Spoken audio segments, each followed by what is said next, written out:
Cycling on the left of queuing traffic is perfectly normal. It's where cycle lanes are located.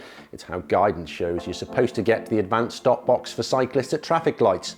The inside is the natural place for cyclists to be. So this rule is about making that clearer for everyone. Cyclists will be on the left, and that's okay. And that clarification for all road users will make that part of the road a safer place to be.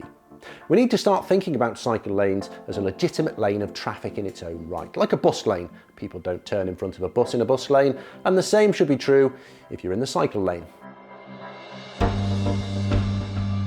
That's a good point. I wouldn't either, or at least not yet. If you bring in a give way when turning rule, it'll take time, effort, education, and even enforcement for it to become the normal way we use our roads. But that's not a reason to do nothing.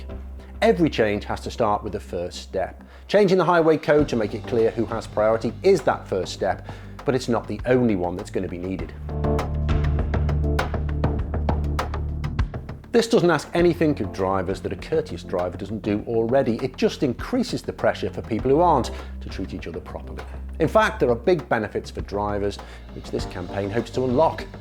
Research estimates that waiting time at junctions can be reduced by 15 to 40% by removing some of that dead time when no one's crossing.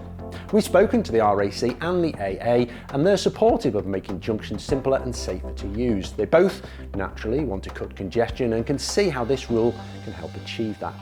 This rule is about using our road space more efficiently and at the same time making it safer.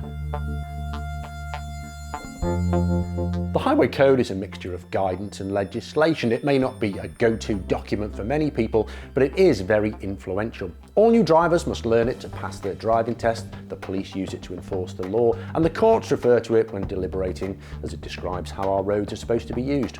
Even when not backed by a specific law, guidance can still be enforced too. The West Midlands Police, for example, use driving without due care and attention to successfully prosecute drivers for close passes. A similar approach could be used for turning the corner.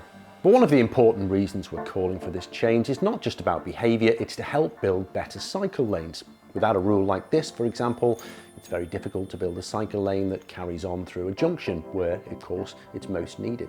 Clearer, stronger rules will mean better cycle lanes, and better cycle lanes will improve safety. A lot of these aspirations are longer-term aims and will need changes to the law to be realised, but every change starts with a first step, and turning the corner is that first step. Let's be clear, no matter how you travel, running red lights is irresponsible and it can put people in danger. A minority of people will always break the rules, whether they're cycling, driving, walking, or doing whatever. So we shouldn't tarnish any group, be they driving, running, or riding, with the same brush. Let's outlaw the behaviour, not the vehicle. This campaign is about making junctions, the most dangerous part of our road system, safer and more convenient for everyone, no matter how they travel. A rule they already have in most of Europe, and it's why their junctions are twice as safe. Fundamentally, this rule can only encourage better behaviour on the road. It's clear and simple. Give way when you turn, rather than the free-for-all we have at the moment.